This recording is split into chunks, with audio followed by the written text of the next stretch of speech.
Welcome to the AI Talk Show. On this session, we'll be talking about a very important topic about AI and the cost.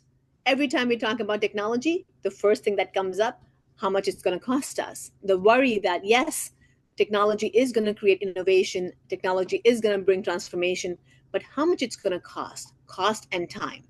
And that's the first question that comes up every time you're sitting with the business stakeholders. So to have that conversation, I'm really excited to have Shree here with me and really talk about what are the tips and tricks she has used in her career. And hopefully what you're hearing, you'll be able to engage with us, learn from it, and be able to use some of these tips and tricks and make sure that your journey is more productive and more resourceful, as we say, as we start our journey with any new technology. We have, hello, Shree, nice to have you here. Oh, hi, Asha, and hello to everyone who has joined us today. Thank you so much for the lovely introduction. I'm very happy to be Shree, here. you are leading the data strategy, data engineering, analytics, and business intelligence chief data office at American College of Radiology.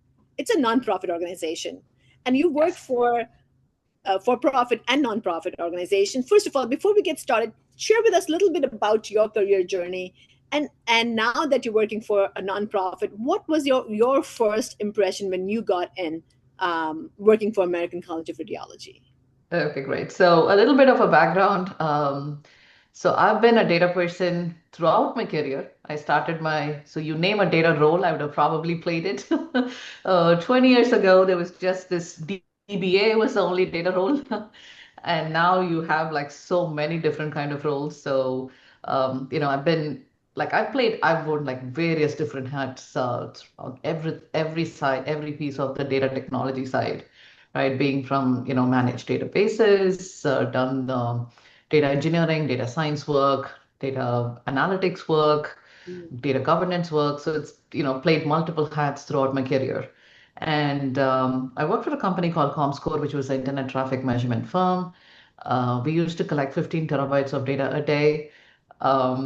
We ran a 700 node Hadoop cluster in like 2009. It was a 50 petabyte of data warehousing. At one point in time, we were the largest Sybase database in the world, data warehousing in the world. And even before all the distributed computing came into play, we had, like terabytes of data in a single SQL table with thousands and thousands of partitions across multiple servers, trying to crack through all the data and then, find innovative ways to manage all the data. And then we also had to report the data daily. So every data that we collect, we had to report daily. So it was a pretty big challenge at that particular point in time. And I thought I knew everything about data and big data, so I called myself like a big data girl for the longest period of time. I was so confident about processing and dealing with data and architecture. We're very strong on architecture. I mean, some of my team members wrote the first books on MapR and Hadoop and things like that way back in like 2008, 2009. But then I came into ACR in 2019, just before COVID hit. Um, I mean, ACR is it's a nonprofit organization, yes, and it is a membership-based organization. There are about 47,000 radiologists in the United States, and most of them are members of ACR. And even though membership, we do a lot of lobbying for them, and we are the voice of radiology.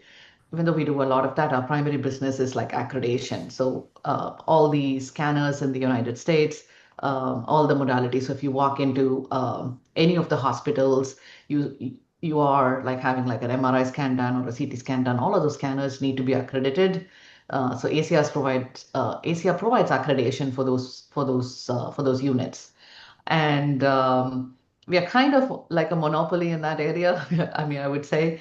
So moving in from that big data background into ACR, there was totally different kind of challenges, right?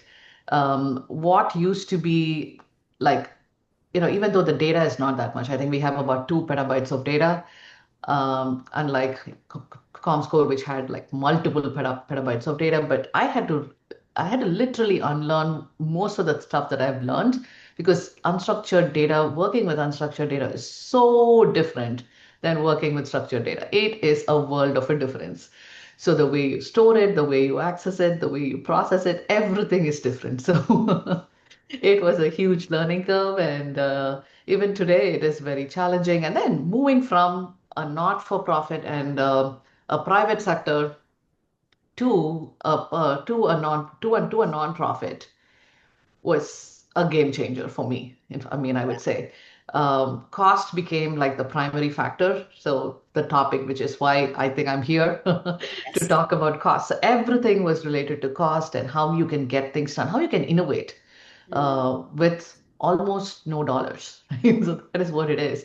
yeah. And I mean, people think that innovation means a lot of money. Innovation means Yes. getting into AI means a lot of money. That is not true. That's really not true.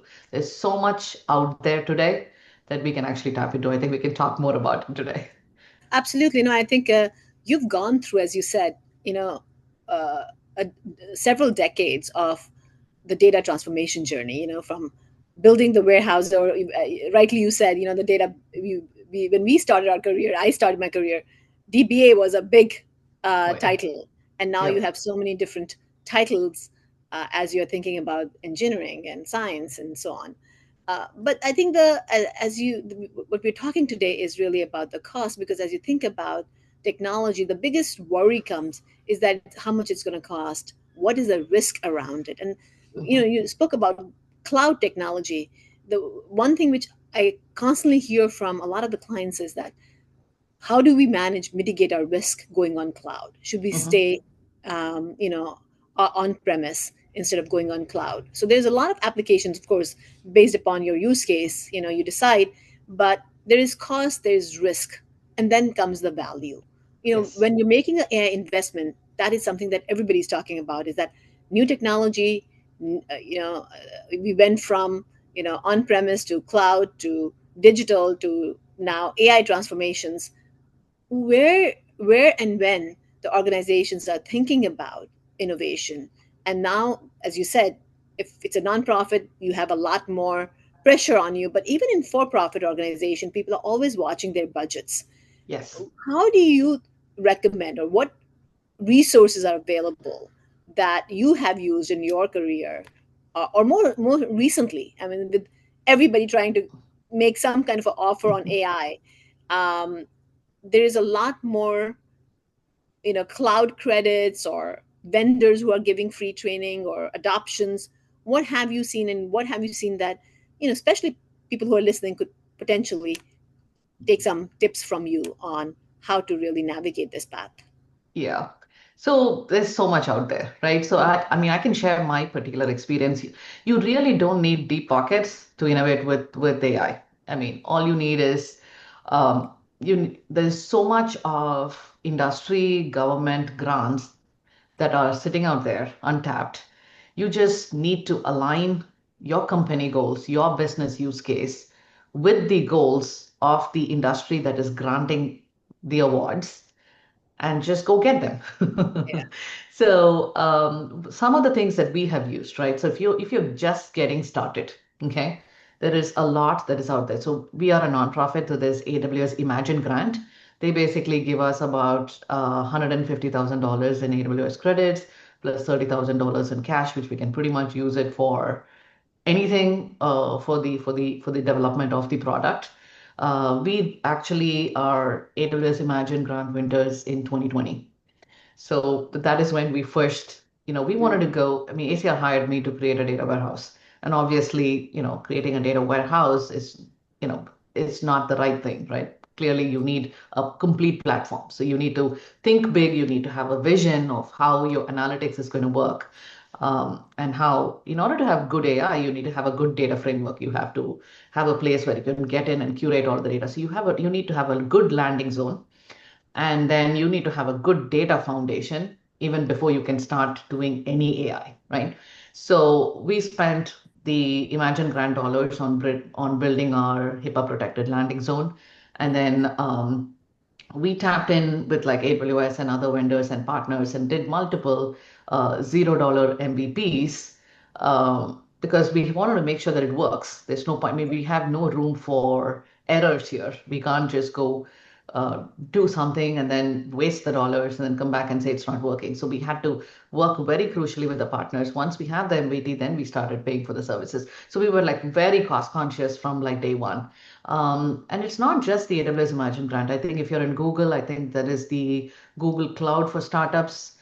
If it's Microsoft, you have the Microsoft Founders Hub.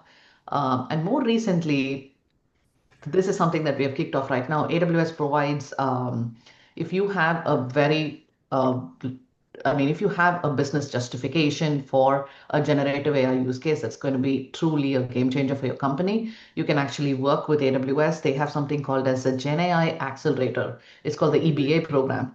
It's called Experience-Based Acceleration, I guess. So they give you, I mean, it's a 10-week program with credits. It comes with mentorship. It comes with SMEs. It comes with architects. The architects work with you for a period of 10 weeks. And at the end of 10 weeks, they have something called as the EBA party, where the AWS team and the ACR team will sit together in a room. So this has to be live. It has to be in person. And we take 3 days to put to build the product and make the product come live, including the DevOps, DevSecOps, infrastructure of code. We consider all of that, right? And also include FinOps. We know FinOps cannot be an afterthought. What I mean by FinOps is when you do something in the cloud, because you did ask Asha that about cost. Cloud can be extremely expensive if you don't plan it right. Right. So we have built something into our landing zone. So at ACR, if any resource, if anybody spins anything in the cloud without tagging, their resource gets deleted the end of the day. We blindly delete it. We don't even look at it. We just blindly delete it. So everybody knows, like everybody, every developer, every engineer at AWS at ACR knows that they when they spin something up, they have to add the project code, they have to add the cost center, they have to add Yeah. who is the owner, who's the project manager. Like that, we have like a tag that they have to put in. So it's just built in our DNA. Like, we just build it so we exactly know how much we are actually spending on it. So it's both, right? First, you need to know, I mean, there are three major things. First is you need to have the resources to build, then you have to build it correctly, you have to be cost conscious, you have to be trained appropriately. So all of this, you have to look at it from a holistic standpoint. Within your organization, when you're thinking about AI, and of course making sure that the data is right, have you hired new resources? Have you, partnered with new vendors? And what is has been your decision path for that? How do you decide that which vendor would be the right vendor for you? What credits would be the right credit for you? And what team do you want to internally, even if you're assigning internal teams, how do you really think about bringing all the resources together for the right use case? And then how does the stakeholders are getting involved with you? Knowing that this is what you're getting with the cloud, and then nothing comes for free. What happens after the 8 weeks or 10 weeks? Like, where do you Right. land after that? So one of the policies that we have at ACR is we have to evaluate three products before we decide on one. So for Ah, example, currently we are evaluating like data quality products. So we are evaluating three products. We're doing, in fact, um, like a POC/MVP with all three.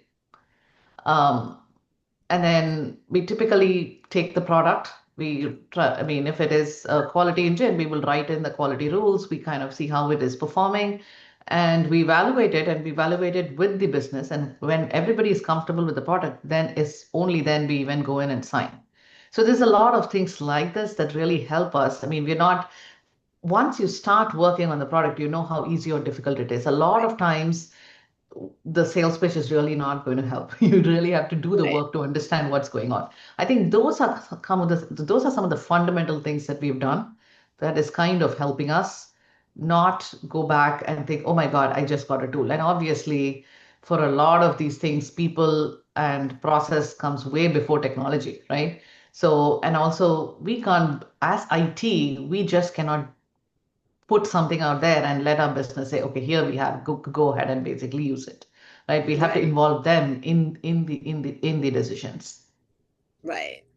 So are you using some frameworks as you're thinking about either testing or securing, or what are the best practices would you recommend organization who are, especially specifically when they're thinking about AI innovation and they're cost effective, they want to make Mhm. sure that they have strong governance or security standards? Right. So when it comes to AI, obviously the first thing that needs to happen is you need to have a AI policy, Hmm. right? So that's the first thing that needs to be out. Once you have a policy, then you have the procedure. Like you need to have, obviously, what are the tools. Again, the policy cannot be do not use ChatGPT, do not use generative AI. It has to be a policy which is more welcoming. If you're not using ChatGPT, yes, you cannot. For what are the things that you can use it for what are the things that you cannot use it for? I mean, we are a healthcare based organization, so we say you need to be very careful when you have to put that you cannot add PHI. But then, somebody was actually asking us the other day, I mean, you have written something in the policy says that basically says thou shall not put PHI in ChatGPT, but how do you make sure that one person is not doing it? Then comes the training framework. How we train the people, what is your training framework? So now we put a lot of trainings on the know before. There'll be monthly trainings that are going out. So this is all things that need to be followed. Like you need to have, how do we want to take in a new request? So that's going to be shadow AI all over the place. How do you avoid that? So these need to be defined very well in the policy. You need to have a toolkit list on what are all the approved technologies that so we do have this at ACR. We have a page that basically says these are all the approved technologies for these use cases at ACR. And these are all the approved AI use cases, and these are all the tools that are there for the AI use cases. So again, you need to have that. Now, what we are working on right now is the intake form, and the constant AI monitoring and the governance process after an AI goes live, right? So we are very good with it from an external standpoint because as part of our SSAI, we actually govern the country's AI algorithms. So not our company. So there's a lot of, because radiology has a lot of AI. And what we kind of do is we kind of govern and monitor the AI that is running on the site. So we do a very good job. So we are the standard for AI monitoring on the industry side. But within the company, obviously, we have to put these policies together. So again, we've looked at some of the frameworks, and I think everybody is in this right now. There are good data governance frameworks that are available out there, but there's not a solid AI governance framework that is out there. So we have our own framework, we have our own ways of looking at it, and we have our own maturity model. We started with baby steps. We've Yeah. come across 2 or 3 steps, and now we are at a state where we're putting a process around the intake and the risk assessment. So today, the risk assessment is just within the council and the security team, right? So one of the things that I would say is that's worked very well for ACR. This entire framework was led by the data, the compliance, and the security people together. So that is why this works. Exactly. I think when you have the collaborations from the foundation, which is the data Yes. security, um, it, but a lot of times the struggle is between the organization, internal organization, right? Who owns the data? Who owns the security? What compliance is saying? And a lot of time, business is scared to go to these three organizations because they think that they're going to say, "Here, no, data is Yeah. not ready," or compliance is saying no, or risk is too much. So there's always a fear of this organization. So the fact that three organizations are working well in ACR, that's a great, great sign. But also, I think when we were talking earlier, we were talking about how ACR has been a leader in AI because they've been looking at AI, doing AI for their images, Mhm. uh, and uh, and how they've created the standardization. So there are probably a lot of lessons the listeners can either absorb, take, or apply from coming from healthcare. There is, a lot of regulation around the patient data. Mhm. Uh, and in financial services, there's a compliance. In retail, there's, customer data. So when you think about scaling AI initiatives with these challenges, what are the specific lessons you think you can share with the audience that they could take it and hopefully apply within their organization? Right. So one of the things that ACR has always been in this AI space, but one of the things that you need to consider is we don't create models. Yeah. We are a company that validates models. We have infrastructure to validate because we collect so much of data. So Yeah. we validate the models and we put a governance framework around the model and we monitor the models. So that is where that is what we offer as a product, like to monitor Mm, to. So that is where we come from.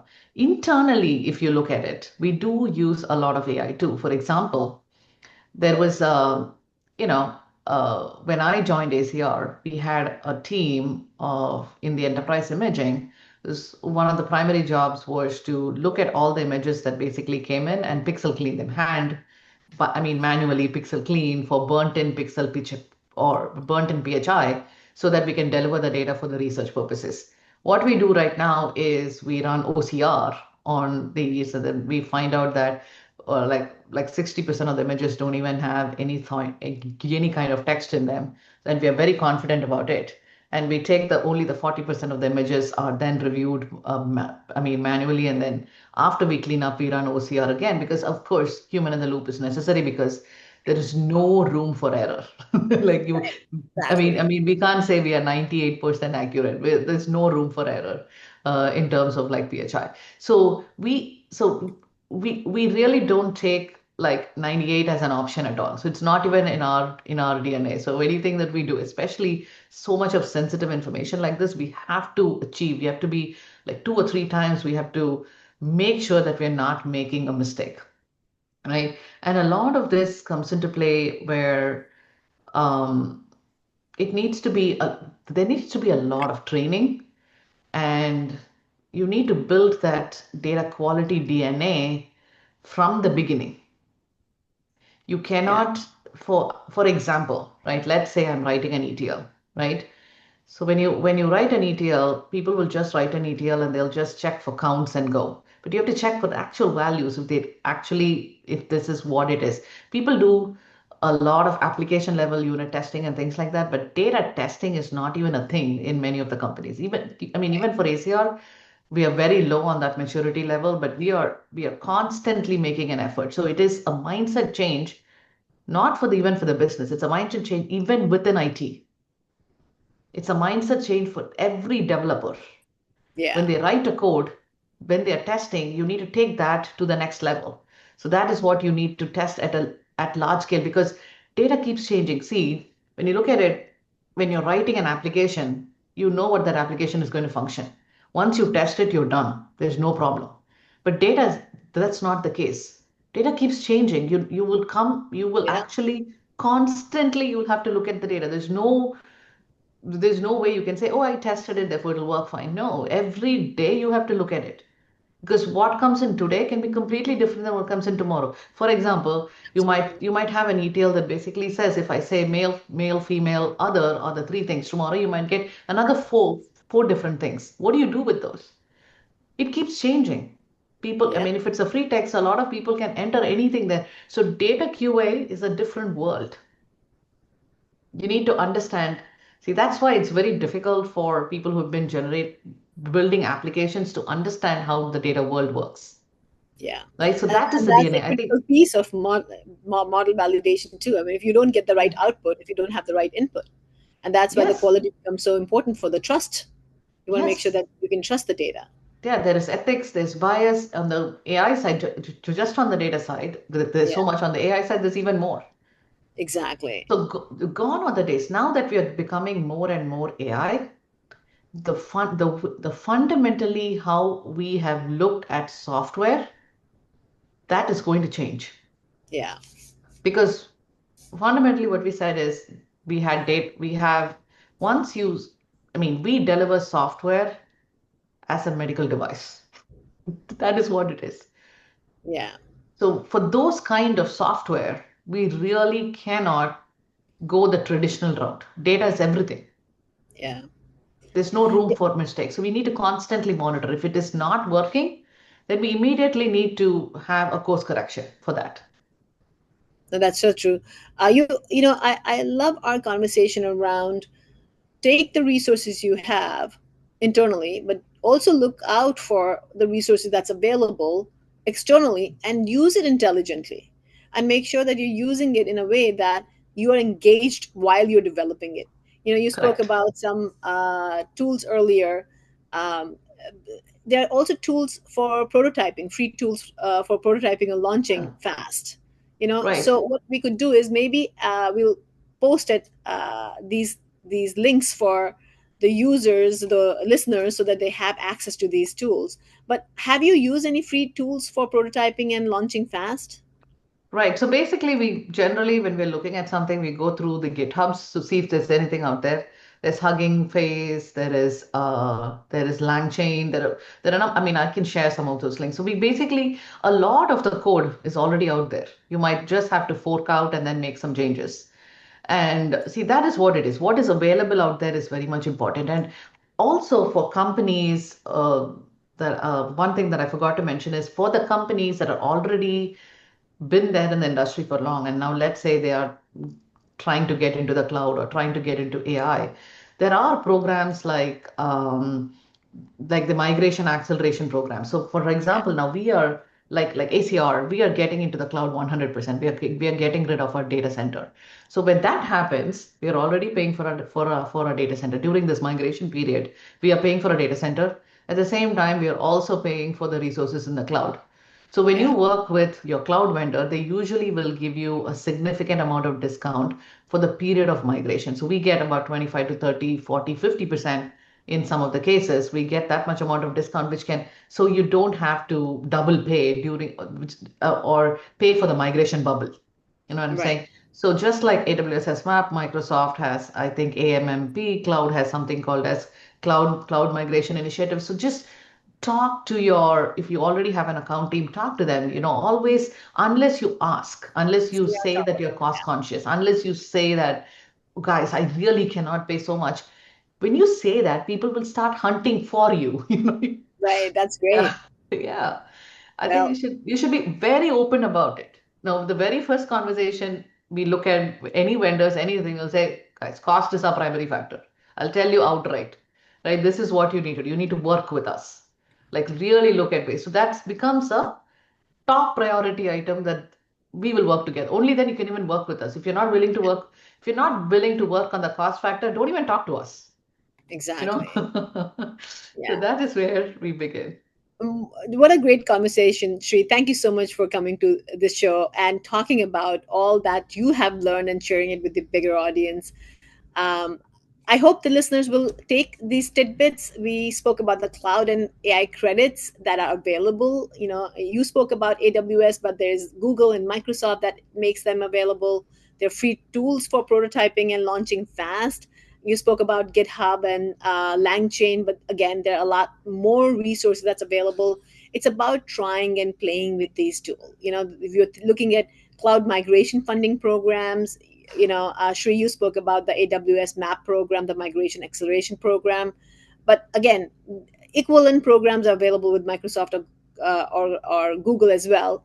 But really looking at what's available. If you're a nonprofit, looking at grants, what kind of grants are available for either a nonprofit or a startup? When you're looking at AI and cloud, you have to be ready for the latest technologies and make sure that you are on the technology that can scale.